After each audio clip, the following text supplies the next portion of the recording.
Hello বন্ধুরা, সবাই দেখুন আজ দুপুরে রান্না করছি।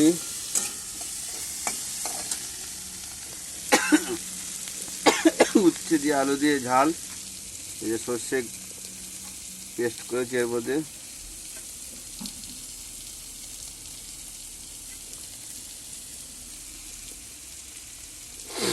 এই সয়াবিনের তরকারি করব, আর এই ডিমের পোচ আর বেগুন ভাজা। আজ দুপুরে এটাই খাবো। আজ দুদিন ধরে ভালো করে কিছু রান্না করে খাওয়া হয়নি।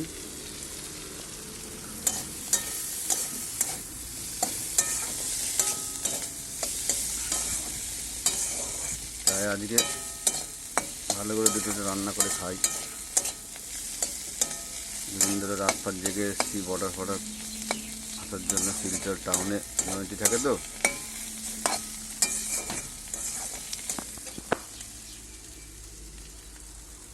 রান্নাটা করে নিই সকাল সকাল।